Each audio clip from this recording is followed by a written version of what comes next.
तगड़ा क्लासेस 2.0 में आप सभी का स्वागत है। आज हम बात करते हैं एप्लीकेशन कैसे लिखा जाए। एप्लीकेशन लिखना बोर्ड एग्ज़ाम में आता है, इंटरमीडिएट के बोर्ड एग्ज़ाम में भी, मैट्रिकुलेशन के बोर्ड एग्ज़ाम में भी 5 नंबर के आते हैं और बच्चे एप्लीकेशन नहीं लिख पाते हैं। उन्हें बेहद कठिन लगता है इंग्लिश में एप्लीकेशन लिखना, जैसा इसमें कुछ है नहीं। और उनको यह गाइडलाइन किया जाता है, यानी उनके शिक्षक जो भी होते हैं वो बताते हैं क्या कि इस प्रकार से तरीका का फॉलो कीजिए और यहाँ एप्लीकेशन लिखिए और फिर ऊपर में लिख दीजिए यहाँ और फिर यहाँ सुधार दीजिए, बाकी अंदर में कुछ लिख दीजिए और सब चलेगा, नंबर मिल जाएगा। लेकिन ऐसा कुछ है नहीं। सबसे पहले तो ये कठिन ही नहीं है जो हम ऊपर में कुछ लिख दें या नीचे में कुछ लिख दें और नंबर मिल जाएगा। ये ऐसा काम नहीं करना है, ये गलती हो गया, ठीक है, ऐसे गलती हो जाएगा। हम आ जाते हैं पॉइंट पर। देखिए, टू द प्रिंसिपल। अब यहाँ पर प्रिंसिपल का स्पेलिंग ध्यान देना है बच्चों को, क्योंकि प्रिंसिपल का स्पेलिंग PLE भी होता है और PAL भी होता है, लेकिन दोनों का अंतर है, दोनों में अंतर है, दोनों का मतलब अलग अलग होता है। वो जो प्रिंसिपल होता है, यहाँ पर हम लिख लेते हैं प्रिंसिपल।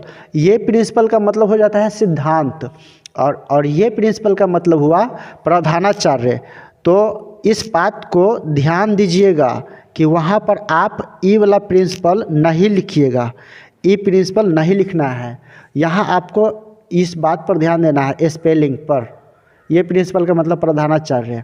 और यहाँ पर आप हेड मास्टर भी लिखिए या प्रिंसिपल भी लिखिए, कोई दिक्कत नहीं है। देखिए, फिर कॉलेज या स्कूल का नाम यहाँ लिख दीजिए, RPS कॉलेज चकिया महनार। हमने अपना कॉलेज का नाम लिख दिया है। अब सब्जेक्ट लिखना है, विषय, कितने दिन की छुट्टी चाहिए या विषय में क्या है, हम क्यों लिख रहे हैं एप्लीकेशन। तो देखिए, यहाँ लिखा हुआ है लीव फॉर अ वीक, 1 सप्ताह की छुट्टी है तो, या 1 सप्ताह की छुट्टी के लिए। Sir, must humbly and respectfully I beg to say या state that I am Pavan Kumar, student of your college या स्कूल। देखिए, इतना बात याद कर लीजिए, most humbly and respectfully I beg to state या से दैट। हम से को काट दिए हैं इसीलिए क्योंकि यहाँ स्टेट लिखे हुए हैं, तो दोनों में से कोई एक लिखना है।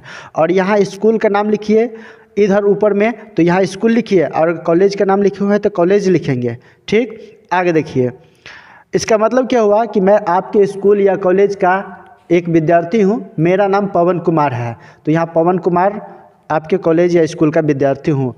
और ये विनम्रतापूर्वक इस बात को व्यक्त कर रहा है। तो इतना से इतना तक आप याद कर लीजिए, यहाँ तक, यहाँ से लेकर के यहाँ तक।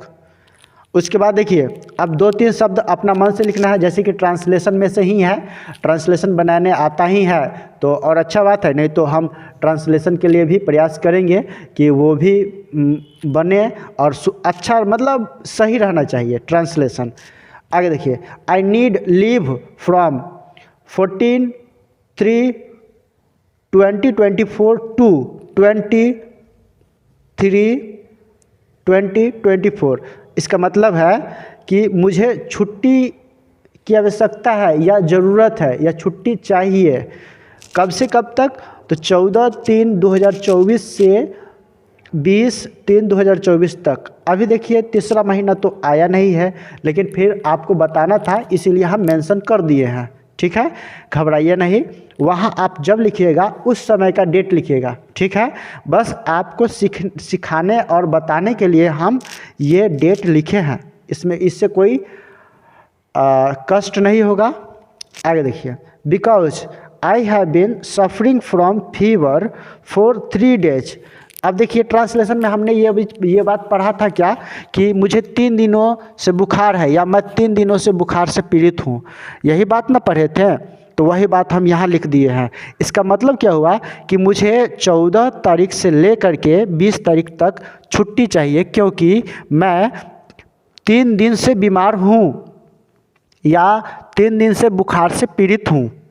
ठीक है, अब आगे देखिए, hence you are requested to grant me leave for a week. अब यहाँ पर हेंस लिखिए या सो लिखेंगे या देयरफॉर लिखेंगे, हम कोई तीनों में से कोई एक लिखेंगे। तो हमने यहाँ पर हेंस लिखा है, हेंस। अब देखिए hence you are requested to grant me leave for a week. आपको मतलब आपसे निवेदन है कि मुझे एक सप्ताह की छुट्टी देने हेतु, माफ़ कीजिएगा, एक सप्ताह की छुट्टी देने की कृपा करें। अब ये बात हम हिंदी वाले जब आवेदन पत्र लिखते हैं तो उसमें भी लिखते हैं ऐसी बात नीचे, ठीक उसी प्रकार इसमें भी लिखेंगे। तो घबराने की कोई बात नहीं है, इसको याद कर लेना है, ठीक है। आगे देखिए, उसके बाद इसमें है क्या, I will always be obliged for it. मैं सदा इसके लिए आभारी रहूँगा। इतना लिख दिए। अब आगे देखिए, योर ओबीडियंट पॉपिल। अब यहाँ पर योर ओबीडियंट लिखिए या फैथफुल लिखिए। यहाँ पॉपिल करने का मतलब शिष्य हुआ। अब इसका मतलब जो स्टूडेंट होता है उसी को है, तो यहाँ आप ओबीडियंटली भी लिख सकते हैं या योर ओबीडियंट पुपिल या स्टूडेंट लिख सकते हैं। फिर नीचे नाम आ जाइए, नाम लिखिए, क्लास लिखिए, रोल नंबर लिखिए। नाम Pawan Kumar, class 12th, roll number 062 और डेट यहाँ पर जो लिखिएगा वो उस समय का डेट लिखिए जब आप इस एप्लीकेशन को सबमिट कर रहे हैं, यानी जमा कर रहे हैं, उस समय का डेट लिखिए, ठीक है। तो देखिए हम एक दिन छुट्टी लेने से पहले, एक दिन पहले यहाँ पर डेट लिख दिए हैं 13/3/2024, ठीक है। और इस प्रकार इसको हम सबमिट कर देंगे। बस यही हो गया लेटर, माफ़ कीजिएगा एप्लीकेशन, यही एप्लीकेशन है। और इसमें कोई ज़्यादा डिफ़िकल्ट वर्ड का प्रयोग भी नहीं करना है और यह लिखना बेहद आसान है। हम इसमें कोई ज़्यादा भारी वर्ड का प्रयोग नहीं किए हैं और फिर इसमें ट्रांसलेशन का प्रयोग हुआ है नॉर्मली, बस डेट्स ऑल।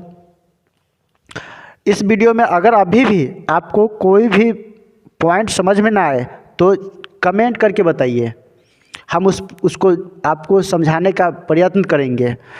और फिर इसको सब्सक्राइब कीजिए, शेयर कीजिए, लाइक कीजिए। सब्सक्राइब, लाइक, शेयर ये होता है। धन्यवाद।